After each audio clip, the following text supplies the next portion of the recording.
பகவத்கீதை 5வது அத்தியாயம் சந்நியாச யோகம்.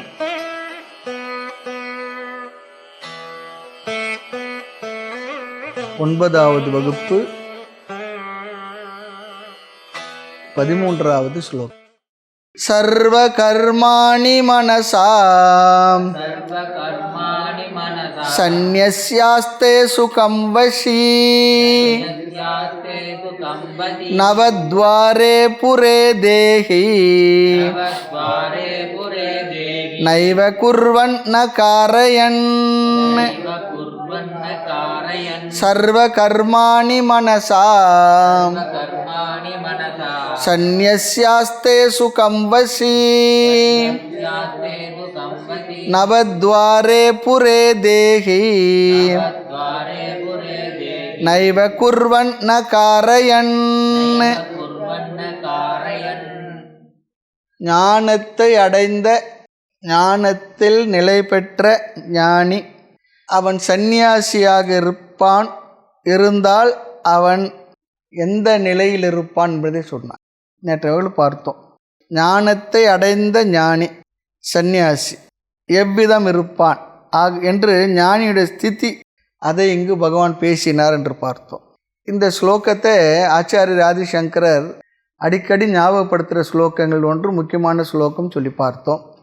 எல்லா செயல்களையும் துறக்க சாஸ்திரம் அவனுக்கு அனுமதியும் தந்திருக்கின்றது. யாருக்கு? ஞானிக்கு. ஞானியாக உள்ள சந்நியாசிக்கு. அவன் எப்படி இருப்பான், என்ன செய்வான்? சர்வ கர்மானி பார்த்தோம். அனைத்து செயல்களையும் மனசா அறிவினால் விவேக புத்தியா சந்நியஸ்ய தியாகம் செய்து ஆஸ்தே அமர்ந்துள்ளான். அவன் அறிவினால் எல்லா செயல்களையும் துறந்து அமர்ந்துள்ளான். அதுவும் சுகமாக அமர்ந்துள்ளான் சொல்லி சொன்னான். எல்லா செயல்களையும் துறந்து சுகமாக அமர்ந்துள்ளான். அதுவும் எஃபர்ட்லெஸ்லி எல்லாம் பார்த்தோம். நம்ம தன்னுடைய விவேகத்தினால் அனைத்து செயல்களையும் அவன் துறந்துள்ளான். காரணம், நான் ஆத்மா என்பது எந்த செயலையும் செய்வதும் இல்லை, செய்விப்பதும் இல்லை என்று புரிந்து கொண்டு ஆத்மாவாகிய தன்னை அல்லது ஆத்மாவாக தன்னை புரிந்து கொண்ட ஞானி எந்த செயலையும் செய்வதும் இல்லை, யாரையும் செய்விப்பதும் இல்லை. ஆகவே மனதால் உடலால் இந்த செயல்களை துறக்கின்றான் என்று மட்டும் சொல்லவில்லை, அறிவினால் துறந்து சுகமாக அமர்ந்துள்ளான். வசி என்றால் உடல் மனம் இந்திரியங்களை தன் வசப்படுத்தியவன், அதற்கு அடிமையாகாதவன், இந்திரிய சுகத்துக்கு வசமாகாதவன். அப்படிப்பட்டவனால் தான் தன்னிடம் இருக்க முடியும். அதாவது அதோடு கூட அவன் தன்னிடத்திலே தான் சுகமாக இருக்கிறான். மற்றவர்களால் அவர்களால் சுகமாக இருக்க முடிவதில்லை. ஆனால் இந்த ஞானியானவன் தன்னிடத்தில் தான் சுகமாக இருக்கின்றான். தன்னை ஆத்மாவாக புரிந்து கொண்டான். ஆத்மா எந்த செயலையும் செய்வதும் இல்லை, செய்விப்பதும் இல்லை என்பதை உணர்ந்துள்ளான். தன்னை ஆத்மாவாக புரிந்துள்ள ஞானி தன்னிடத்தில் தான் சுகமாக வசித்து கொண்டுள்ளான், இருந்து கொண்டுள்ளான், வாழ்ந்து கொண்டுள்ளான். இதுவரையிலும் சென்ற வகுப்பில் பார்த்த கருத்துக்கள். முதல் வரியும் பார்த்து முடித்தோம். இரண்டாவது வரி, அவன் எங்கு சுகமாக அமர்ந்துள்ளான். நவத்வாரே புரே தேகி இரண்டாவது வரியில் இருக்கு. புறம் என்றால் நகரம். நவத்வாரம் 5 துவாரங்கள் உள்ள நகரம். எது? இந்த உடல். 9 வாசல் பட்டணம் சொல்லி சொல்கிறோம். ஓட்டை வீடு 9 வாசல் சொல். எது? நம்முடைய உடல். இந்த உடலில் எல்லா செயல்களையும் விட்டவன், தன்னை வசப்படுத்தியவன் 9 வாயில்களுடைய உடலாக உள்ள இந்த நகரத்தில் அல்லது உடலாகிய நகரத்தில் சுகமாக அமர்ந்துள்ளான், வசிக்கின்றான் சொல்லி சொல்கிறான். யார்? ஞானி. தேகி என்றால் தேகத்திற்குள் இருக்கின்ற ஞானி. இப்போது நகரம்னா நகரத்தில் ஒரு நிர்வாகி இருப்பார், அவருக்கு உதவுவதற்கு ஆட்கள் எல்லாம் இருப்பாங்க. அதே போல் இந்த உடலில் உள்ள இந்த வசிக்கின்ற இந்த ஞானிக்கு, உடலாகிய நகரத்தில் வசிக்கின்ற ஜீவனுக்கு யார் உதவி செய்பவர்கள்? இந்திரியங்கள். ஆக இந்த ஜீவாத்மாவிற்கு நகர தலைவன் போல உடலாகிய நகரத்திற்கு இந்த ஜீவன், ஞானியாகி அந்த ஜீவன் அமர்ந்துள்ளான், சுகமாக அமர்ந்துள்ளான். அப்போ அஞ்ஞானிகள் எங்கு அமர்ந்துள்ளார்கள்? அவர்களும் உடலில் தான் அமர்ந்துள்ளார்கள். ஆனால் எப்படி? துக்கமாக. ஞானி சுகமாக அமர்ந்துள்ளான், ஆனால் அஞ்ஞானிகள் அந்த அறிவின்றி துக்கப்பட்டு கொண்டு இருந்து கொண்டிருக்கின்றார்கள். ஆக அமர்தல் என்பதற்கு சங்கரர் பொருள் சொல்லுகின்றார். அஞ்ஞானி உடலில் அமர்ந்துள்ளதாக நினைக்கல, உடலையே தானாக நினைக்கின்றான். உடலையே தானாக நினைத்து இருந்து கொண்டுள்ளான். ஞானியை பொறுத்தவரை உடலுக்கு அப்பாற்பட்டவனாக தன்னை புரிந்து கொண்டு உடலை வீடாக நினைக்கின்றான். ரெண்டட் ஹவுஸ் போல இந்த உடலானது வாடகை வீடு ஏதோ இருக்கான், அவ்வளோதான். ஆக உடலே ஒரு வீடு, அதில் தான் உள்ளதாக நினைக்கின்றான். உள்ளுக்குள் 4 வகை கோட்டை சொன்னது போல அவர் இந்த உடலுக்குள்ளே வசிப்பவனாக அவன் தன்னை புரிந்து கொண்டுள்ளான். அடுத்து சொல் பாருங்க, தேகி. தேகி என்றால் தேகத்தை உடையவன். யார் இங்கு? ஞானி. ஞானி இந்த தேகத்தை உடையவனாக நினைக்கின்றானா. தேகம் என்னுடையது, நான் தேகமில்லை என்று உணர்ந்து கொண்டவன். ஆனால் அஞ்ஞானி உடலாக நினைக்கின்றான், தேகமே தானாக நினைக்கின்றான், உடலையே தானாக நினைக்கின்றான், நானாக நினைக்கின்றான். ஒருத்தர் சொன்னார், நாய் வளர்த்தால் நானே நாய் என்று நினைத்தா என்ன ஆகும்? நாய் என்னால் வளர்க்கப்படுகின்றது. வளர்க்கிறேன் என்பதற்கு வித்தியாசம் இருக்கு. நானே நாய் என்பதற்கும் நாயை நான் வளர்க்கிறேன் என்பதற்கு வித்தியாசம் இருக்கு. சில வீடுகளில் உள்ள நாய் இருக்கோ இல்லையோ, நாய்கள் ஜாக்கிரதைன்னு போட்டிருக்கோம். அது யாருன்னு தெரியல. இப்போல்லாம் அந்த போர்டு இருக்குதா தெரியல, இதெல்லாம் போட்டு வச்சுருவாங்க. சும்மாவாவது போட்டு வச்சுருவாங்க, பயத்துக்காக, பிறரை பயமுறுத்துறது. ஆக உடலே நான் என்று நினைப்பது ஒன்று, உடலை உடையவன் என்று நினைப்பது வேறொன்று. ஆக ரொம்ப அழகாக சொல்கிறார்.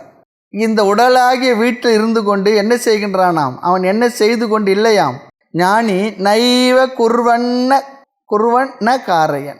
குர்வன் என்றால் எதையாவது செய்து கொண்டு, எந்த செயலையாவது செய்து கொண்டு. நைவ இல்லை, காரையன். காரையன் என்றால் செய்வித்த, காரையன் என்றால் செய்விப்பதில்லை.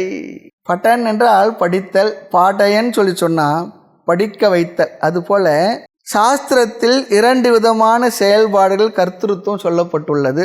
ஒன்று கர்த்தா, தானே செய்வது. இரண்டாவது ஹேத்து கர்த்தா, இன்னொருவர் மூலமாக செய்விப்பது. காரயிதா என்றால் ஹேத்து கர்த்தா, செய்விப்பவன். ஞானி எப்படி இருக்கின்றான்? அவன் செய்வதும் இல்லை, பிறர் மூலம் எந்த செயலை செய்விப்பதும் இல்லை. ஆகவே இந்த உடலில் அமர்ந்து கொண்டு தானும் செய்யாமல் பிறரையும் ஒன்று செய்விக்கவும் மாட்டான். அப்படி என்றால் அவன் சாப்பிட மாட்டானா, சிந்திக்க மாட்டானா, பேச மாட்டானா சொல்லி சொன்னான். எந்த திட்டமிட்ட பெரிய செயலையெல்லாம் அவன் எடுத்து கொண்டு செயல்படணும் என்று அவன் நினைக்கிறதில்லை. அப்படிலாம் செயல்படணும்னா கொஞ்சம் அகங்காரம் தேவை இருக்கும். ஆக அப்படி இருந்தால் தன்னிடத்திலே தான் இருக்க முடியாத சூழ்நிலையும் வரும். ஆக நைவ குர்வன், பெரிய யஜ்ஞங்கள், கர்மங்கள், சங்கல்ப பூர்வமான எந்த செயலையும் அவன் செய்வதில்லை சொல்லி இங்கே அர்த்தம். தான் தானாக ஆனந்தமாக இருந்து கொண்டிருக்கிறான். தன்னிலே தானாக நேற்று பார்த்தோம் பாருங்க. அது போல தன்னிலே தானாக ஆனந்தமாக இருக்கான். ஏதோ உடல் காரியமாக சில செயல்கள் தேவை இருந்தால் செய்வான், மற்றபடி அமைதியாக ஆனந்தமாக இருக்கான்னு சொல்லி சொல்கிறார். ஆனால் கைவல்ய நவநீதத்தில் ஞானியானவன் பெரிய விவகாரம் இருந்தாலும் செய்வான், தவம் செய்து கொண்டு தனியாக இருப்பான் அப்படிலாம் சொல்லி சொல்கிறார். வாணிபம் செய்யணும் செய்வர், தவம் செய்யணும் செய்வர் அப்படிலாம் சொல்லி சொல்கிறார். ஆக இந்த சரீரத்தை பாதுகாத்து கொண்டிருக்கின்ற செயலை மட்டும் செய்து கொண்டிருக்கின்றான். அப்படி செய்வது செயலில் வராது, செயல் என்ற அர்த்தத்தில் வராது. ஆக பிராரப்தத்தை கழிக்க, தன்னுடைய ஆயுளை கழிப்பதற்காக உடலை பாதுகாத்து கொண்டு இருந்து கொண்டிருக்கின்றான். பிராரப்தாய சமர்ப்பிதம், மனிஷா பஞ்சகத்தில் ஆதிசங்கர் சொல்கிறார். பிராரப்தத்தின் வசத்தில் தன்னை ஒப்புவித்து கொண்டு அமைதியாக இருந்து கொண்டிருக்கின்றான். அந்த காலத்தில் கட்டுமர படகு, காற்று அடிக்கிற திசையில் தான் போக வேண்டிய இடம் இருந்தால் பாய்மரத்தை இறக்கி விட்டுட்டு படகு ஓட்டி அமைதியாக அமர்ந்திருப்பான். அந்த காற்று என்ன பண்ணும்? அந்த திசையில் அதை கப்பலை கொண்டு சேர்த்து விடும். அதுபோல பிராரப்தத்தின் வசத்தில் தன்னை ஒப்படைத்து விட்டு அவன் ஆனந்தமாக இருந்து கொண்டிருக்கின்றான். பிராரப்தாய சமர்ப்பிதம், ரொம்ப அழகான வார்த்தை. ஆக ஏதாவது செயல் செய்யணும் என்றால் அதை ஞான நிஷ்டைக்காக என்று செய்வாராம். ஜபம், சாஸ்திரம் படித்தல், போதித்தல் முதலியவைகளை செய்து கொண்டிருப்பான். சங்கல்ப பூர்வகமாக அவைகள் இருக்காது. கர்த்திருவம் அவனிடத்துல கிடையாது. நான் செய்பவன், செய்கின்றவன் அப்படின்ற எண்ணம்லாம் இருக்காது. பெரியதாக அவன் எதையும் செய்து கொண்டு இருக்க மாட்டான்னு சொல்லி சொல்கிறார். ஆக சன்னியாசியான ஞானிக்கு இந்த ஸ்லோகம் பொருந்தும். சன்னியாசியான ஞானிக்கு, இல்லறவாசியாக இருந்தால் அவன் நான் செய்பவன் என்ற எண்ணம் இன்றி, ஆனால் செயல்களுக்குள் இருந்து கொண்டு தான் இருக்க வேண்டியது இருக்கும், வேறு வழி இல்லை. ஆக ஜனகர் போல லோக சங்கிரகம் ஏதாவது செய்து கொண்டிருந்தான் என்று வைத்து கொள்ளலாம். ஞானி கிரகஸ்தனாக இருந்தால் பாதித கர்ம, அகங்காரம் இல்லாமல் அவன் செயல்களை செய்து கொண்டிருப்பான் என்று பொருள். உடல் மனம் செய்கின்றது, நான் நைவ குர்வன் காரையன். அடுத்து ஞானி ஒன்றை செய்துள்ளான் அல்லது துறந்துள்ளான் என்றால் என்ன துறந்துள்ளானா? ஞானி ஒருவன் நான் செய்கின்றேன் என்ற கர்த்திருவத்தை துறந்துள்ளானா. அதுதான் இங்கே முக்கியம். நான் செய்பவன், செய்கின்றேன், அந்த கர்த்திருவத்தை தான் துறந்துள்ளான். செயலியே துறந்து விட்டான் என்றும் பொருள் இல்லை, அந்த எண்ணத்தை தான் துறந்துள்ளான். ஆக இரண்டாவதாக காரிய தத்துவம். பல சமயங்களில் இந்த தவறை நாம் செய்வோம் சொல்கிறார். வயதான பெரியவர்கள் வயதான காலத்தில் நம்மால் எதுவும் செய்ய முடியாது, ஆனால் மகன் பேரன் பிறரை என்ன பண்ணுவோம்? கூப்பிட்டு அதை செய் இதை செய் என்று செய்வித்து கொண்டிருப்போம். சும்மா தூண்டி கொண்டே இருப்போம் அவர்களை, அல்லது நச்சரிப்பார்கள். இது ஒரு மன பலகீனம் என்கின்றார். இது ஒரு மனதினுடைய பலகீனம், இது புரிஞ்சுக்கணும்னு சொல்கிறார். தொடர்ந்து அவ்வாறு பிறரை நாம் ஏவிக்கொண்டே இருந்தால் முதல்ல செய்வாங்க, பிறகு நம்மளை பார்த்தாலே பயந்து கொண்டு ஓடி விடுவார்கள். அது ஒரு விதமான ஒரு விஷயந்தான். தான் துறந்து விட்டு மற்றவர்களை தூண்டுவது முரண்பாடு என்கின்றார். ஆக ஞானி தானும் செய்வதில்லை, மற்றவர்களை செய்ய தூண்டுவதும் இல்லை. இது முக்கியமான ஒரு பாடம் சொல்கிறார், செய்யக்கூடாத விஷயம் சொல்கிறார். ஞானி தன் உடலுக்குள் அமர்ந்துள்ளேன் எனும் அறிவினால் தானும் செய்யாமல் மற்றவர்களை செய்ய தூண்டாமல் உடலையும் மனதையும் அடக்கி சுகமாக தன்னிடத்தில் இருந்து கொண்டிருக்கின்றான். அதனால் இந்த ஸ்லோக கருத்துக்கள், ஸ்லோகமானது ஆச்சாரியரால் பல இடங்களிலே கோட் பண்ணி சொல்லி கொண்டிருப்பார். ஏனென்றால் ஞானியானவன் சந்நியாசத்துக்கு தகுதி உடையவன். சந்நியாசத்துக்கு யார் தகுதியுடனா? ரொம்ப உயர்ந்த நிலையில் வெறும் ஆடையை மாற்றிக்கொள்வது மட்டும் இல்லை, இப்படிப்பட்ட மனநிலையோடு ஞானத்தோடு இருப்பவன் எவனோ அவனே சந்நியாசத்துக்கு தகுதியானவன். ஏனென்றால் அவன் தன்னத்தில் இருக்கக்கூடிய கர்த்திருவத்தை விட்டிருக்கின்றான், இவ்விதமாக வசித்து வருகின்றான். ஆக ஞானிக்கு ஞானமே சந்நியாசத்துக்கு தகுதி தருகின்றது என்று சொல்லிவிடுகின்றார். ஞானம்தான் சந்நியாசத்துக்கு தகுதி. நம்ம முதல் பார்த்தோம், ஞானத்துக்காக சந்நியாசம் எடுத்துக்கொள்வது, ஞானத்துக்கு பின் சந்நியாசம் எடுத்துக்கொள்வது. வித்வத் சந்நியாசம், விவிதிஷா சந்நியாசம் பார்த்துருக்கின்றோம். விவிதிஷா சந்நியாசம் என்பது ஏதோ கொஞ்சம் வைராகியம் இருக்கின்றது, சாஸ்திரத்தை படிக்கணும், ஞானத்தை பெற வேண்டும் என்பதற்காக தன்னுடைய வாழ்க்கையுடைய முழு நேரத்தையும் சாஸ்திர விசாரத்துக்காக, ஸ்ரவண மனன நிதித்தியாசனத்துக்காக ஒப்படைத்துக் கொள்ள வேண்டும் என்பதற்காக சந்நியாசம் எடுத்துக்கொள்வது. அது விவிதிஷா சந்நியாசம், லிங்க சந்நியாசம். அந்த சந்நியாசி அஜ்ஞானி தான். ஒரு வித்வத் சந்நியாசி என்பவன் ஞானத்துக்கு பிறகு இந்த வாழ்க்கை முறையை நிறைவேற்றிக் கொள்வதற்காக எடுத்துக்கொள்கின்ற சந்நியாசம். இங்கு ஞானிக்கு ஞானமே சந்நியாசத்துக்கு தகுதியை தருகின்றது என்று சொல்லுகின்றார். அது சாஸ்திரத்தில் வாழ்க்கை முறையை 4 சொல்லியிருக்கு. நிறைய விஷயங்களை நமக்கு நியமங்களாக சொல்லியிருக்கின்றது, விதித்துள்ளது. அதில் சந்நியாசமும் விதிக்கப்பட்டுள்ளது. அப்போ சந்நியாசத்துக்கு யார் அதிகாரி என்றால் ஸ்லோகத்தில் பகவான் கூறுகின்றார், ஞானம் வந்துவிட்டால் ஞானி தான் அதிகாரி. ஒரே வார்த்தை முடிஞ்சு, ஞானம் வந்துவிட்டால் ஞானி தான் சந்நியாசத்துக்கு அதிகாரி. ஏதோ காவி வாங்கி கட்டிக்கிறதுன்றது இல்லை, அது ஒரு அடையாளம். உலகத்துக்கு நம்ம டிக்ளேர் பண்ணிடுறோம், என்னிடத்துல எந்த விவகாரத்தும் அதுவெல்லாம் இல்லை, வராதிங்க, நான் என்னை முழுமையாக சாஸ்திர விஷயத்துக்காக இந்த சந்நியாச புத்தியோடு இப்படி நான் வாழ்க்கையை எடுத்துக்கொண்டிருக்கின்றேன், ஏற்றுக்கொண்டிருக்கிறேன் என்று. ஆமாம். ஆக ஞானம் வந்துவிட்டால் ஞானி தான் அதிகாரி. எதற்கு? சந்நியாசத்திற்கு. ஞானிக்கு எதற்கு சந்நியாசம்? ஞான நிஷ்டைக்காக. அவர் தான் ஞானியாச்சே, அவருக்கு எதுக்கு சந்நியாசம்? யாக்ஞவல்கியர் மைத்ரேய இடத்துல நான் காட்டுக்கு போகிறேன்னு சொன்னார். நீங்கள் எதுக்காக காட்டுக்கு போகிறீங்க? ஞானம் இருக்குது இல்லையா? ஆமாம் இருக்குது. சாஸ்திர ஞானம் இருக்குது, அதுவும் இருக்குது. இப்போ எதுக்காக நீங்கள் இங்கே என்ன குறவு உங்களுக்கு, எதுக்காக காட்டுக்கு போகணும்? ரொம்ப அழகாக சொன்னேன். என்னிடத்தில் ஞானம் இருக்கிறதுனால ஞான நிஷ்டையை நான் அடைவதற்கு விவகாரங்கள்லாம் கொஞ்சம் எனக்கு தொந்தரவு செய்துக்கிட்டு இருக்கு. ஆகையினால நான் காட்டிற்கு அந்த ஞான நிஷ்டையை அடைவதற்காக செல்லுகின்றேன்னு சொன்னார். ஞான நிஷ்டைக்காக காட்டுக்கு போனார். அதுபோல் இங்கே ஞானம் வந்துவிட்டால் ஞானி தான் அதிகாரி. விவகாரங்கள் இருந்தால் மனசில் ஒரு நிறைய டைவர்ஷன் இருக்குது, பிரச்சனைகள் இருக்குது, மனசு அதில் கொஞ்சம் போகின்றது, சஞ்சலப்படுகின்றது. ஆகவே எந்த விதமான விவகாரங்களும் இல்லாமல் அமைதியாக மனதை வைத்துக்கொண்டு ஞானத்தை நிஷ்டை செய்வதற்காக நான் செல்லுகின்றேன்னு சொன்னார். இப்போது அதுக்கு ஒரு உதாரணம் சொல்லுவோம். பால் இருக்குது, நன்கு காய்ச்சி பதமாக அதில் உர விட்டுட்டோம். அது தயிராகிறது என்ன பண்ணணும்? ஒன்றே பண்ண வேணாம், அப்படியே வச்சுருந்தா தயிராகிடும். எதனா பண்ணினா தான் ப்ராப்ளம். அதுபோல் ஞானமானது நம்ம இடத்துல வந்துவிட்ட பிறகு குருநாதர் நம்முடைய மனதில் தூய்மையான ஞான யோகத்தினால் தூய்மையான அந்த மனதில் ஞானம் என்ற உரையை விட்டுட்டா அது ஞான நிஷ்டையாகிறது என்ன பண்ணணும்? அமைதியாக அமர்ந்து ஞான நிஷ்டைக்காக முயற்சி பண்ணணும். அந்த சாதனத்துக்கு பேர் தான் நிதித்தியாசனம் சொல்கிறோம். அதை செய்வதற்கு டிஸ்ட்ராக்ஷன்லாம் இருக்கக்கூடாது, எனக்கு டைவர்ஷன் இருக்கக்கூடாது, தொந்தரவு இருக்கக்கூடாது. நம்ம அமைதியாக இருந்து இதை கிடைக்கிறத சாப்பிட்டுட்டு அமைதியாக இருந்து ஞானத்தை நிஷ்டை பண்ணணும். அதற்காக செல்கின்றேன் என்று சொன்னார் அதாவது மைத்ரேய இடத்துல. கார்த்தியாயின்னு சரி போயிட்டு வாங்கன்னு சொல்லிட்டாங்க. அவர் 2 மனைவி. மைத்ரேயை தான் கேட்குறாங்க. அது பெரிய ஒரு அற்புதமான ஒரு பிராமணமாக வருது, மைத்ரேய பிராமணம் சொல்லிட்டு நல்ல அருமையான கான்வர்சேஷன் கணவன் மனைவிக்குள்ள. ஆக ஞானிக்கு எதற்கு சந்நியாசம்? ஞான நிஷ்டைக்காக.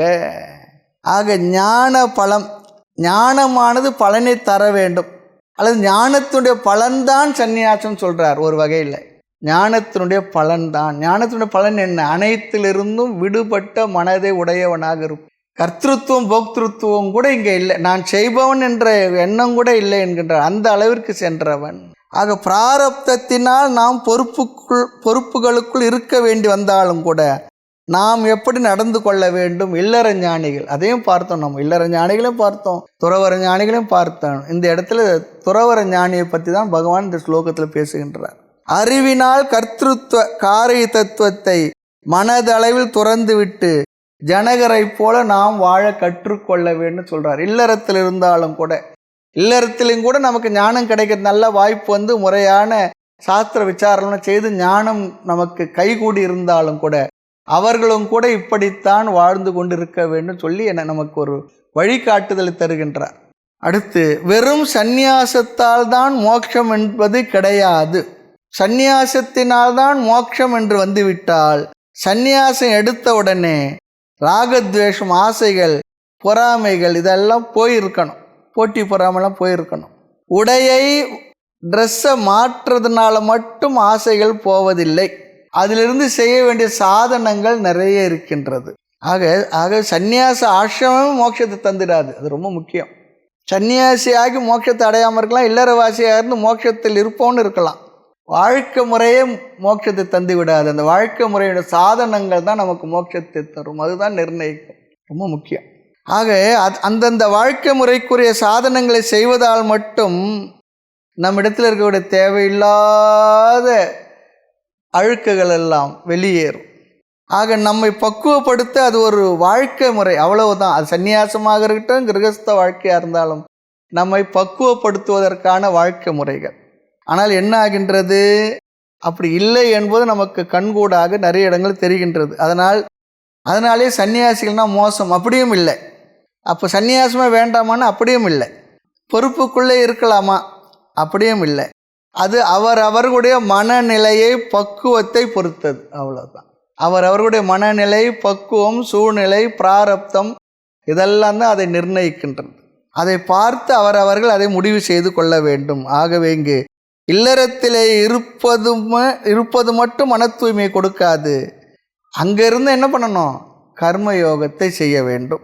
பிறகு கர்மயோகத்தினால் கிடைத்த பலனாகிய மன தூய்மையோடு ஞான யோக சாதனங்களாகிய ஸ்ரவண மனன நிதித்தியாசனம், ஸ்ரவணம் என்றால் கேட்டல், அதை பண்ணணும். அதனால் ஞானம் நமக்கு வரணும். நான் என்றும் உள்ள நித்தியமான ஆனந்த ஆத்மா, இந்த அறிவு நமக்கு மனதில் பலமாக உறுதியாக தங்கிவிடணும். அப்படி ஞானம் வந்த பிற்பாடு அந்த ஞானம் தான் நமக்கு என்ன பண்ணும்? மோட்சத்தை தரும். குருவிடத்துலேருந்து சாஸ்திரத்து மூலமா ஞானத்தை பெற்ற பிறகு நமக்கு ஒரு பெரிய ப்ராப்ளம் இருக்குது. சந்தேகமில்லாத அறிவு வந்தால் அந்த அறிவில் நாம் நிலை பெற்றிருப்பதற்கு ஒரு சாதனமாகிய நிதித்தியாசனத்தை செய்து ஞான நிஷ்டை மூலமாகவே அது மோட்சம். பகவான் இங்கெல்லாம் ஞானி பேசுகிறார், ஞான நிஷ்டனை தான் பேசுகிறார். ஞானத்தினால் தான் மோட்சம். ஆக இங்கு சன்னியாசியை பற்றி, சன்னியாச ஆசிரமத்தில் இருப்பதை பற்றி பேசினார். இனி சந்நியாசம் ஞானம் பற்றியும் தொடர்ந்து பகவான் பேசுவார். 14வது ஸ்லோகம். ந கர்த்ருத்வம் ந கர்மாணி லோகஸ்ய ஸ்ருஜதி பிரபுः ந கர்ம பல சம்யோகம் ஸ்வபாவஸ்து பிரவர்த்ததே. ந கர்த்ருத்வம் ந கர்மாணி லோகஸ்ய ஸ்ருஜதி பிரபுः ந கர்ம பல சம்யோகம் ஸ்வபாவஸ்து பிரவர்த்ததே. இந்த ஸ்லோகத்தில் நைவ குர்வன் ந காரயன் இந்த கருத்தை தான் மீண்டும் இந்த ஸ்லோகத்தில் விளக்குகின்றார். நைவ குர்வன் ந காரையன் என்றால் ஒன்றையும் செய்வதும் இல்லை, செய்விப்பதும் இல்லை. ஆகவே ஞானிக்கு கர்த்திருவமும் இல்லை, காரை தத்துவமும் இல்லை, செய்விப்பதும் இல்லை. எந்த காரணத்தினால் ஞானிக்கு கர்த்திருவம் காரை தத்துவம் இல்லை? ஞானியினால் மட்டும் எப்படி அப்படி இருக்க முடிகின்றது? பொதுவாக ஒன்று செய்யணும், இல்லை என்றால் பிறரை செய்விக்கணும், செய்ய வைத்து கொண்டிருப்போம். என்னால் சும்மா அப்படி இருக்க முடியலையே, ஞானியால் மட்டும் எப்படி அப்படி இருக்க முடிகின்றது? நாமே வாழ்க்கையில் பார்க்குறோம் சில இடத்துல, ஏன் அப்படி இருக்கார், என்னால் ஏன் முடியல? இந்த குழந்தைகள் என்ன பண்ணுமா, முதல்ல கையை கலரை ஆட்டி ஒரே ரகலை பண்ணிகிட்டு இருக்கும். அதுதான் அதனுடைய வளர்ச்சிக்கும் காரணம், அதுதான் அதனுடைய எக்ஸசைஸ் கூட. ஆனால் வயது ஆக ஆக அப்படியே பண்ணிக்கிட்டு இருந்தால் என்ன சொல்லுவோம்? முதல்ல அப்படி பண்ணோம், பிறகு அப்படி செய்யாமல் இருக்கிறது பழகணும். அதே போல் தான் முதல்ல பேசி பழகணும், வயது ஆக ஆக பேசாதிருந்து பழகணும். ஆனால் வயது ஆக ஆக என்ன ஆகும், எல்லா புலன்களும் நாக்கில் வந்து உட்காந்துடும். காது கொஞ்சம் மந்தமாகிடும், கண்ணு கொஞ்சம் பார்வை குறைஞ்சிடும், மற்ற புலன்கள்லாம் கொஞ்சம் கொஞ்சமாக குறைஞ்சிடும், தேஞ்சிடும். இந்திரியங்கள் எல்லாம் நாக்கில் வந்து உட்காந்துடும். நாக்கு என்ன வேலை பண்ணுறது? 2 வேலை பண்ணுறது. 2 இந்திரியமாக இருக்குது. ஒன்று ஞானேந்திரியம், சுவை தெரிகின்றது. இன்னொன்று கர்மேந்திரியம், பேசுகின்ற நாக்கு. 2ம் ஒரு இடத்துல இருக்குது. அது என்ன ஆகுறது, வயது ஆக ஆக சுவையான உணவை தேடும். அடுத்து யாராவது பேச்சு துணைக்கு ஆள் வேணும், யாருடைய காதாவது வேணும், இவங்க பேசுறது கேட்குறது, அவங்க பேச வேண்டாம். அதனால தான் வயது ஆக ஆக அப்படி ஆகிடுறோம். ரொம்ப ஜாகிரதையாக பழகி வச்சு வீட்டில் வயதானவங்களை எல்லோரும் வைத்துக்கொள்ள விரும்புகின்றார்கள். ஆனால் ஒன்றே ஒன்று, அமைதியாக பேசாமல் இருந்தாங்கன்னு சொன்னால் ஆனந்தமாக வச்சுக்குவாங்க. பேச்சு தான் முடியல. வயது ஆக ஆக சாப்பாட்லேயும் இதுலேயும் நமக்கு ஒரு கண்ட்ரோல் வந்துடணும். பொதுவாக உணவு நம்முடைய உடல் தேவைக்காக சாப்பிடல, உடல் தேவை குறைச்சதான், மனதிற்காக தான் நிறைய சாப்பிட்றோம். உடல் தேவை நாம் இப்போ சாப்பிட்ற உணவில் பாதி கூட தேவையில்லை, மனதிற்காக தான் அதிகமாக சாப்பிட்றோம். அப்படி பழகிட்டோம், சுவைக்காகவும் மற்றதுக்கும் அடிமைப்பட்டு சாப்பிட்றோம். ஏன்னா டாக்டருங்க சொல்கிறாங்க, இந்த சுகர் கம்ப்ளைண்ட் இருக்கிறவங்க சாப்பாட்டில் கண்ட்ரோலாக இல்லைன்னா அந்த நோயை போல் ஒரு கொடுமையான நோய் வேறு இல்லைன்னு சொல்கிறாங்க. ரொம்ப டேஞ்சரஸ். ஆனால் பிரச்சனை பண்ணுறதுல ஒரு 5 வருஷம் 10 வருஷம் பிரச்சனை பண்ணலை. நிறைய சாப்பாடை அவங்க சொல்கிற விதம் இல்லாமல் நாமே நம்முடைய நாக்கிற்காக அளவுக்கு அதிகமாக சாப்பிட வயதான காலத்து அது பெரிய வேலையை காட்டிடும். ரொம்ப ஜாக்கிரதையாக இருக்கணும் சாப்பாடு விஷயத்தில். நாவடங்க நாளும் அடங்குன்னு சொல்லுவாங்க. சாப்பாடு விஷயத்தில் சாப்பாட்டில் தான் இருக்குது எல்லாமே.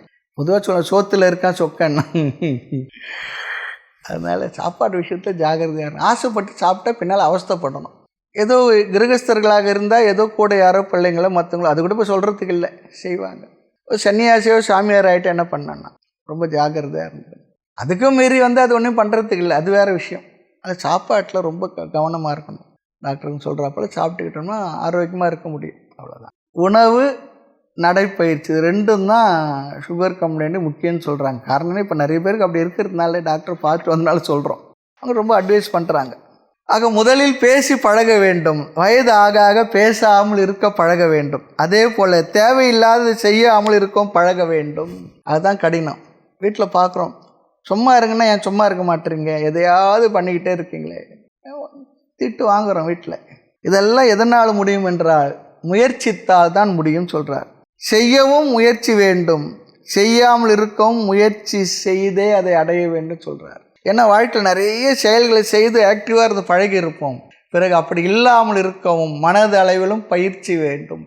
அப்படியே செய்தாலும் உடல் தான் செய்கின்றது, ஆத்மாவாகிய நான் எதையும் செய்யாதுன்ற அறிவும் இருக்க வேண்டும். இந்த அறிவு யாருக்கு இருக்கும்? சாஸ்திர ஞானம் இருந்தால் தானே இருக்க முடியும். சாஸ்திர ஞானம் எல்லாருக்கும் இந்த அறிவுலாம் இருக்காது. இல்லை என்றாலும் கூட சாதாரணமாக கூட நாம் பழகி கொண்டால் நம்முடைய வாழ்க்கை பிற்காலத்தில் ரொம்ப சௌகரியமாக இருக்கும், சுகமாக இருக்கும். ஆக ஞானியால் மட்டும் எப்படி இப்படி இருக்க முடிகின்றது என்றால் பகவானுடைய பதில் என்ன? ஆத்மாவுடைய ஸ்வரூபம் என்ன கேள்வி கேட்குறார். ஆத்மா எதையும் செய்வதும் இல்லை, செய்விப்பதும் இல்லை. அப்போ ஞானி என்னவாக தன்னை புரிந்து கொண்டுள்ளான்? தன்னை ஆத்மாவாக புரிந்து கொண்டுள்ளதால் ஞானியால் அப்படி இருக்க முடிகின்றது. அதுக்காக சோம்பலால் செய்யாமல் இருக்கிறான் அப்படிலாம் இல்லை. ஆத்மாவாக தன்னை புரிந்து கொண்டதால் ஆத்மாவில் செயலும் இல்லை, பிறரை செய்விப்பதும் இல்லை. ஆகவே தன்னை அகர்த்தா அபோக்தாவாக புரிந்து கொண்டுள்ளார். அகர்த்தா. அதனால தான் சொல்லுவாங்க, ஆத்மா நம்முள்ள உட்கார்ந்துக்கிட்டு இந்த புண்ணியத்தை செய் பாவம் செய்ன்னு சொல்லலை. ஆத்மா எந்த செயலையும் செய்யவில்லை. இந்த பதில் திருப்தியாக இருக்க வேண்டுமென்றால் இது எப்படி புரிந்து கொள்ள வேண்டும்? ஒரு சின்ன ஒரு விசாரம் இருக்குது. அஞ்ஞானிக்குள்ள ஆத்மா தானே இருக்கு, ஞானிக்குள்ள மட்டும் இல்லையே. அஞ்ஞானிக்குள்ள ஆத்மா தானே இருக்கு. ஞானியுடைய ஆத்மா எதையும் செய்யாமலும் அஞ்ஞானியுடைய ஆத்மா எதையும் செய்து கொண்டு இருக்குமா? ஞானியால் அப்படி இருக்க முடியுதுன்னா அப்போ ஞானிக்குள்ளேயும் அஞ்ஞானிக்குள்ளேயும் ரெண்டுமே இருப்பது ஆத்மா தானே. ஞானியுடைய ஆத்மா ஒன்றையும் செய்யாமல் இருக்கு, அஞ்ஞானியுடைய ஆத்மா எதையும் செய்து கொண்டு இருக்கின்றதா சொன்னா பதில் என்ன? ஞானி அஞ்ஞானி இருவருக்குள்ளும் இருக்கக்கூடிய ஆத்மா ஒன்றையும் செய்வதும் இல்லை, செய்விப்பதும் இல்லை, செய்ய தூண்டுவதும் இல்லை. அப்படி இருக்கும்போது ஞானி எதுவும் செய்வதும் இல்லை, செய்விப்பதும் இல்லை என்று எப்படி எந்த விதத்தில் நாம் எடுத்துக்கொள்ளணும்? ஏன்னா அஞ்ஞானிக்குள்ளே இருக்கே. ஆனால் இங்கே ஞானியை பற்றி தானே பேசுகிறோம். ஞானி செய்வதும் செய்விப்பதும் இல்லாத ஆத்மாவாக தன்னை புரிந்து கொண்டுள்ளான். இந்த உண்மையை ஞானி கண்டுபிடித்த காரணத்தினால் அந்த காரணம் மட்டும்தான் இவனுக்கு என்ன, ஒன்றையும் செய்வதும் இல்லை, செய்விப்பதும் இல்லை என்ற அறிவோடு வாழ்க்கையில் வாழ்ந்து கொண்டிருக்கின்றான். அப்போ இந்த செயலை செய்வது எது? உடல் மனம்தான் செயலை செய்கின்றது. ஆத்மாவாகிய நான் ஒன்றையும் செய்வதில்லை. இங்கு அஞ்ஞானி என்னவா இருக்கான்? தன்னை உடலாகவே கருதி கொண்டிருக்கின்றான், மனமாக கருதி கொண்டிருக்கிறான்.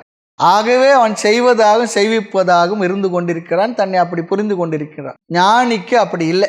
ஞானி தன்னை ஆத்மாவாக புரிந்து கொண்டான். அதுதான் இங்கே பதில். ஆக அஞ்ஞானியானவன் உடல் மனதை ஆத்மாவாக தானாக புரிந்துள்ளான். அந்த உடல் மனம் செய்வதை தான் செய்வதாகவும் செய்விப்பதாகவும் நினைக்கின்றான். கர்த்தாவாகவும் காரிய தத்துவமாகவும் அவன் தன்னை புரிந்து கொண்டுள்ளான். ஆக உடல் மனம்தான் அஞ்ஞானிக்கு ஆத்மா. அதில் அபிமானத்தை உடைய அவன் கர்த்தாவாகத்தான் காரிய தத்துவமாகத்தான் இருக்க முடியும் சொல்றார். அவன் ஏன் என்னை தூண்டுகிறான், என்னையே இப்படி பண்ணிக்கிட்டு இருக்கான்னா அவனால் பிறரை தூண்டி செயல்பட வைக்காமல் இருக்க முடியாது. யாரால்? அஞ்ஞானியால். ஆமாம், இல்லையே, ஒருத்தர் ஞானியும் இல்லை, ஆனாலும் அவர் யாரையும் தூண்டுவதும் இல்லை, செய்வதும் இல்லை சொல்லி சொன்னால் அவர் இடத்துல வேற ஏதோ ப்ராப்ளம் இருக்கணும்னு சொல்கிறார். ஆமாம். ஆக ஞானத்துக்கு முன் அவர் சம்சாரியாகத்தான் இருந்திருப்பார்.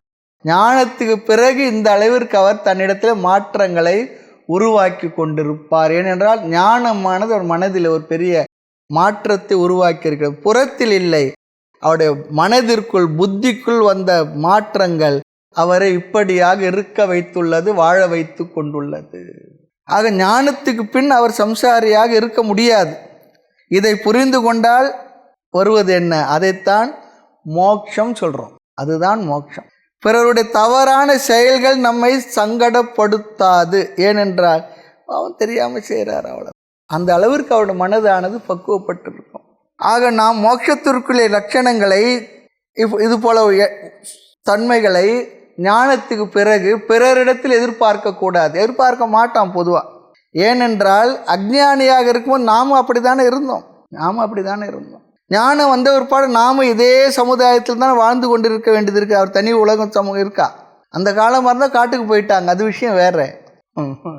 இதே உலகத்தில் இதே மக்களோடு தான் வாழ்ந்து கொண்டு இருக்க வேண்டியதாக இருக்கின்றது. அதில் அவனுக்கு தெரியும் அவர்கள் அப்படித்தான் இருப்பார்கள், நாமும் அப்படி தானே இருந்தோம். நமக்கு இப்போ அறிவு வந்துடுது, அதனால் நம்ம இப்படி இருக்கின்றோம். ஆக சம்சாரியாக இருக்கக்கூடிய அஞ்ஞான இடத்துல சம்சாரத்தை தான் எதிர்பார்க்க முடியும். ஆக ரொம்ப அழகாக சொல்கிற அவசக வேறு வழி இல்லாமல் தான் கர்த்தாவாகவும் காரியத்துவமாகவும் இருந்து கொண்டிருக்கின்றான். அவர்கள் தேர்ந்தெடுத்து அவ்வாறு இருக்கவில்லை. ஆமாம், கர்த்தாவாகவும் பிறரை செயல் செய்ய தூண்டுபவராகவும் அவர் வேறு வழி இல்லாமல் தான் இருந்திருக்கிறார். தேர்ந்தெடுத்து அவர் செய்யலை, அவரால் முடியல, அவ்வளோதான். அவசக தன் வசமின்றி. அதனால் என்னவா, நமக்கு அவர்களிடத்து துவேஷம் வரக்கூடாது சொல்கிறார். காரணம் அவர்களிடத்து அப்படி ஒரு ஞானம் இல்லை. அதைத்தான் பகவான் இங்கு சொல்லுகின்றார். அதை நேரடியாக சொல்லலை. சென்ற ஸ்லோகத்துக்கு இந்த ஸ்லோகத்துக்கு ஒரு கேப் இருக்குது, இடைவெளி. என்ன? சென்ற ஸ்லோகத்தில் ஞானி ஒன்றும் செய்வதுமில்லை செய்விப்பதும் இல்லை சொல்லி சொன்னார். அடுத்து ஆத்மா ஒன்றை செய்வதும் இல்லை செய்விப்பதும் இல்லைன்னு சொல்லி சொல்கிறார். இரண்டுக்கு என்ன வித்தியாசம் சொல்லி சொன்னால், ஞானி இவ்விதம் இருக்க தான் புரிந்து கொண்ட ஆத்மஸ்வரூபம் அவ்விதம் இருப்பதால், அந்த ஞானி புரிந்து கொண்ட ஆத்மாவை வேறு விதமாக செய்விப்பதாக புரிந்து கொண்டிருந்தால் அந்த ஞானி என்ன பண்ணியிருப்பார்? பிறரை செய்ய வைத்து கொண்டே இருப்பார். அவர் புரிந்து கொண்ட ஆத்மா அப்படி இருந்தார். ஆனால் அவ்விதம் ஞானி இல்லை என்றால் ஆத்மாவுடைய தன்மையை முறையாக ஒழுங்காக சரியாக புரிந்து கொண்ட காரணத்தினால். ஆக அஞ்ஞானி அவ்விதம் இருந்தால் அஞ்ஞானி தன்னை ஆத்மாவாக புரிந்து கொள்ளவில்லை. அதுதான். மேலும் அவன் தன்னை எவ்விதம் புரிந்து கொண்டானோ அவ்விதம் தானே அவரவருடைய வாழ்க்கை இருக்கும். அப்படி நாம் புரிஞ்சுக்கணுமா. அடுத்த ஸ்லோகத்தை பார்ப்போம். ந கர்த்திருத்வ ந கர்மாணி சிருஜதி பிரபுகு. ஸ்லோகத்தினுடைய முதல் வரி. பிரபுகு சொல்லி சொன்னா ஆத்மா சொல்லி அர்த்தம். தேக சுவாமி, இந்த தேகத்தில் வசிப்பவன், உடலில் வசித்து கொண்டிருப்பவன் அல்லது தேகத்துக்கு தலைவனாக இருப்பவன். தேகி, தேகம் இந்த உடல். தேகி என்றால் இந்த உடலில் வசித்து கொண்டிருப்பவன். இங்கு நிர்குணமான அசங்கமான ஆத்மா தான் இங்கு பேசப்படுகின்றது. இங்கு முக்கிய ஆத்மா பேசப்படுகின்றது. சரி, முக்கிய ஆத்மானா அமுக்கிய ஆத்மா ஒன்று இருக்கா, முக்கியம் இல்லாத ஆத்மா ஒன்று இருக்கா சொல்லி சொன்னா இருக்கின்றது. அது என்ன? நம்முடைய மனதில் உள்ள பிரதிபிம்ப சைத்தன்யம், ரிஃப்ளெக்டட் கான்சியஸ்னஸ் சொல்கிறோம் பாருங்க, சிதாபாசன், அதுதான் அமுக்கிய ஆத்மான்னு சொல்லப்படுகின்றது. இப்போது கண்ணாடி முன்னே நாம் நிற்கிறோம். கண்ணாடியில் தெரிகிற முகம் என்ன முகம்? நம்முடைய முகம் முக்கிய முகம் தனியாக வெளியே தான் இருக்குது. அதுக்காக கண்ணாடியில் இருக்கிற முகத்துக்கு மீசை போட்டால் நம்ம முகத்தை மீசை வந்துடுமா? வராது. ஆக மனதில் ஒரு பொய்யான ஆத்மா, அது என்ன? பிரதிபிம்ப சைத்தன்யம் அல்லது சிதாபாசன் இருக்கின்றது. அது இங்கு பேசப்படவில்லை. ஆக முக்கியமான ஆத்மா தான் பிரபுகு. ஆத்மா என்ற தேக சுவாமி, தலைவன், ஷரீரத்துக்கு ஆதாரமான ஆத்மா சொல்லி இங்கு அர்த்தம். பிரபு என்றால் ஸ்வயமேவ பாதி இதி பிரபுகு. ஸ்வயம் ஜோதி, தானாக என்றும் ஒளிர்ந்து கொண்டிருப்பவன், தானே தானாக ஒளிர்ந்து கொண்டிருப்பது, எதையும் சார்ந்து இருப்பதில்லை, மற்றது சார்ந்து இல்லாதவர் சொல்லி அர்த்தம். எது? இந்த ஆத்மா தான் ஆத்மாவாக இருப்பதற்கு எதையும் சார்ந்தில்லை. ந சிருஜதி, அது இன்னொன்னையும் பண்ணுறது இல்லையா, உற்பத்தி செய்வதும் இல்லையா, உருவாக்குவதும் இல்லை. எதை? ஆத்மா எதையும் உருவாக்குவதில்லை. ஆகவே ஆத்மா பிரபு ந சிருஜதி, ஆத்மா ஒன்றையும் உற்பத்தி செய்வதும் இல்லை, ஒன்றுக்கும் காரணமாகவும் இல்லைன்னு சொல்கிறார். சந்நியாச விஷயத்தை பற்றி பேச வந்த பகவான் ஆத்ம தத்துவத்தை கொஞ்சம் ஆழமாகவும் அழகாகவும் சொல்லுகின்றார். ந கர்த்திருவம், எதையும் செய்வதற்கு அது காரணமாக இல்லை, ஒரு இடத்தை இதை செய் என்று தூண்டுவதும் இல்லை, கர்த்திருவத்தை உற்பத்தி செய்வதும் இல்லை. அடுத்து இன்னொரு கருத்து, ஆத்மாவானது மனதில் இப்படிப்பட்ட எண்ணத்தை வரவழைத்து பிறரை செய்விக்கின்ற கர்த்திருவ புத்தியை உற்பத்தி செய்து கொண்டே இருக்கின்றது என்று பல பேர் நினைக்கின்றார்கள். இங்கு அதையும் கூட ஆத்மா செய்வதில்லை. ஆகவே ஆத்மா கர்த்தாவும் இல்லை, மனதில் இருந்து கொண்டு தூண்டிக்கொண்டும் இல்லை, காரயிதாவாகவும் இல்லை. எதனிடத்தையும் கர்த்திருவத்தை உற்பத்தி செய்வதோ அல்லது பிறரை செயல் செய்ய தூண்டுவதோ, இந்த இரண்டு செயல்களையும் ஆத்மா செய்வதில்லை. சரி, ஆத்மா வேறு ஏதாவது செய்யுமா? இந்த ரெண்டும் செய்யறதுல வேறு எதுனா செய்யுமா சொல்லி சொன்னா, நான் கர்மாணி, கர்மங்களையும் செயல்களையும் உற்பத்தி செய்வதும் இல்லை, மனதிலிருந்து தூண்டுவதில்லை, பிறரை செய்விப்பதில்லை, செய்ய சொல்றதில்லை. சரி, அதெல்லாம் இருக்கட்டும். செயல்களை உற்பத்தி பண்ணுமா ஆத்மா சொல்லி சொன்னா அதையும் செய்வதில்லை சொல்றார். ஆக ஆத்மா சுயமாக கர்மங்களை உற்பத்தி செய்வதும் இல்லை.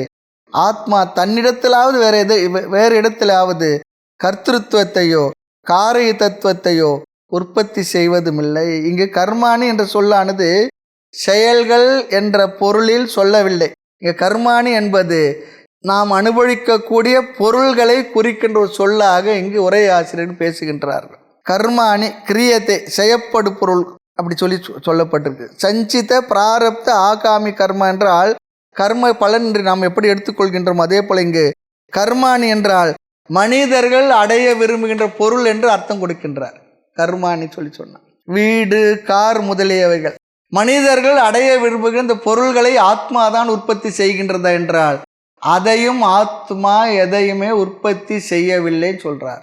நாம் சொல்லும் ஆத்மா தானே இவ்வளவு உற்பத்தி செய்திருக்கின்றது, அனுபவிக்க வேண்டிய விஷயங்களை அதுதானே படைத்துள்ளது சொல்லி சொன்னா, ஆத்மாவானது அனுபவிக்க வேண்டிய ஆடு மாடுகள் மனிதர்கள் முதலிய எவைகளையும் அவை படைக்கவில்லை என்று இந்த கர்மான் என்று சொல்கிற அர்த்தத்தை நாம் இப்படி புரிந்து கொள்ள வேண்டும்.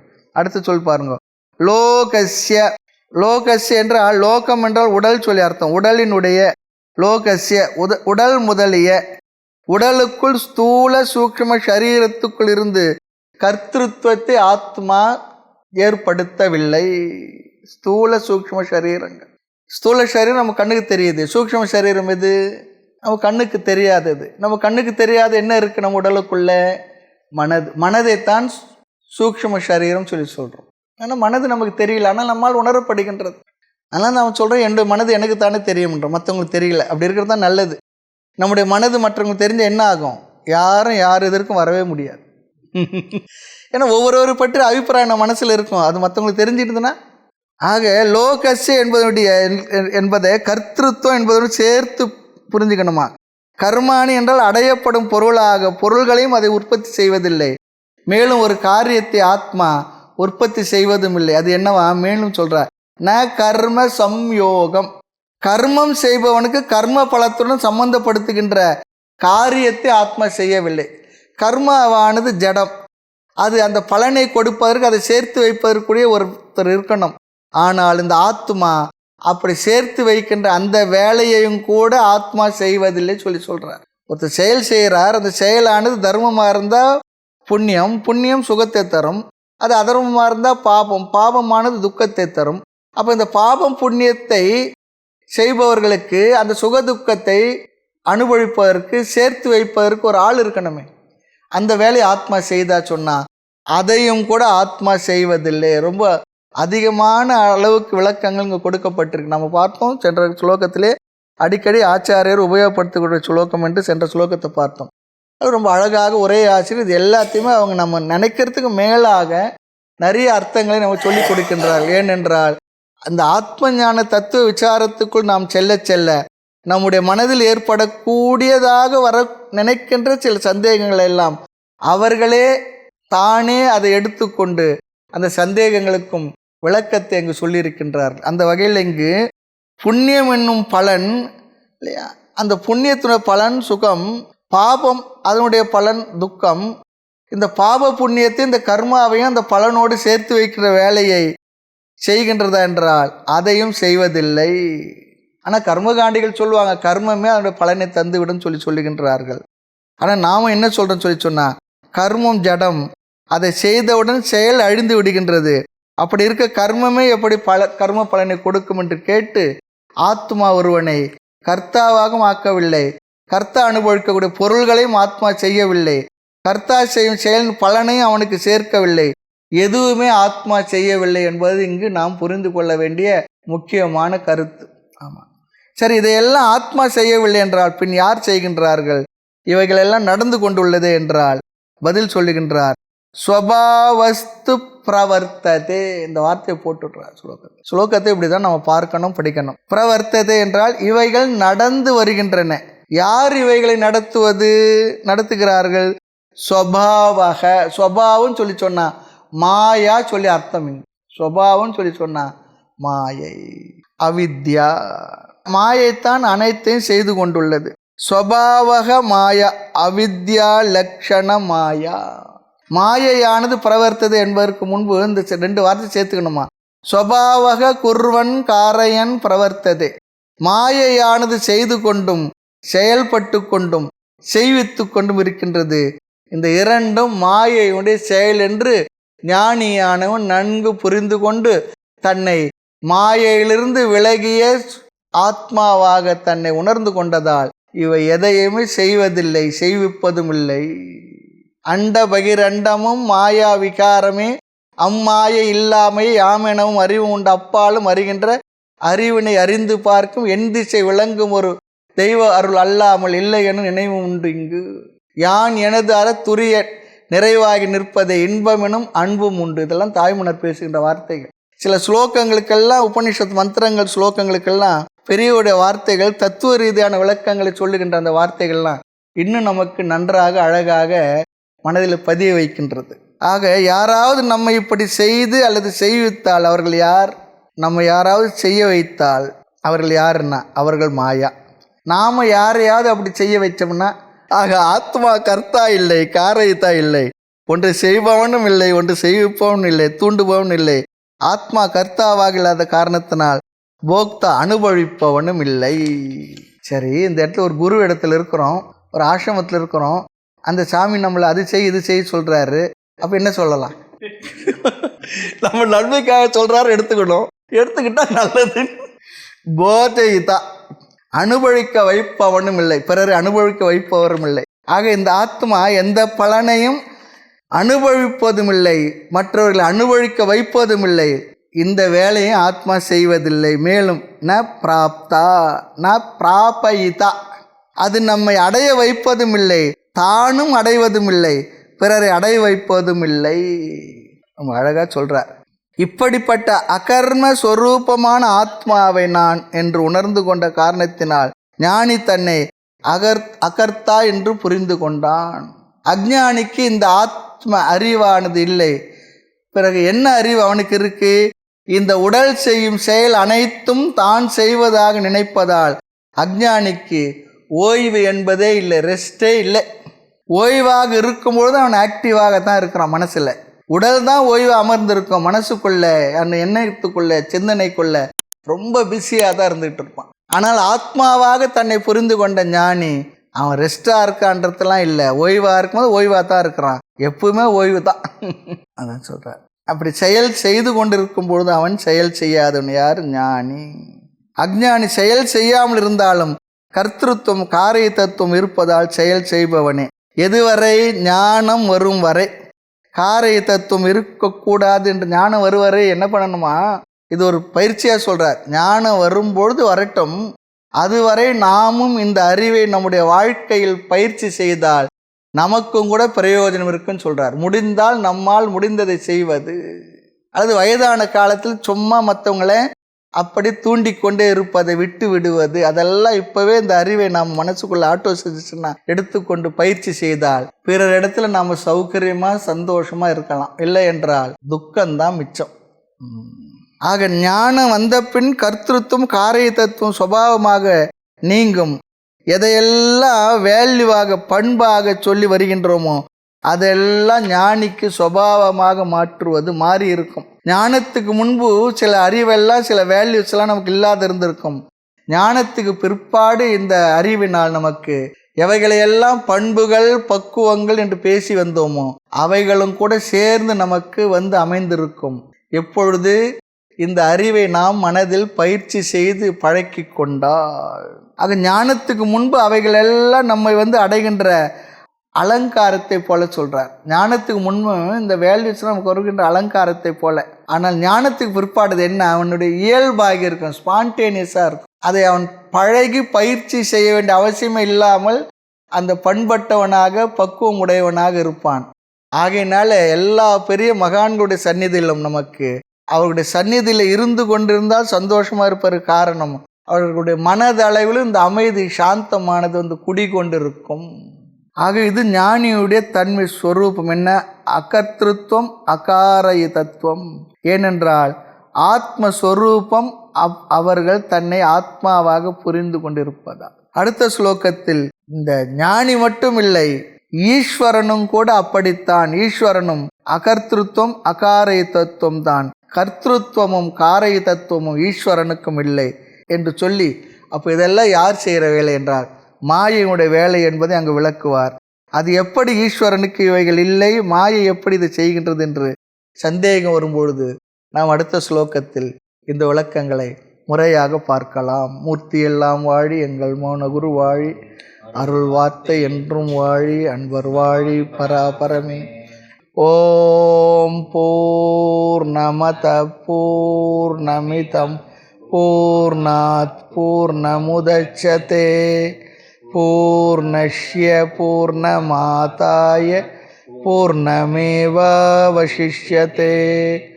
ஓம் சாந்தி சாந்தி சாந்தி. ஹரி ஓம். ஸ்ரீ குருப்யோ நமः. ஹரி ஓம்.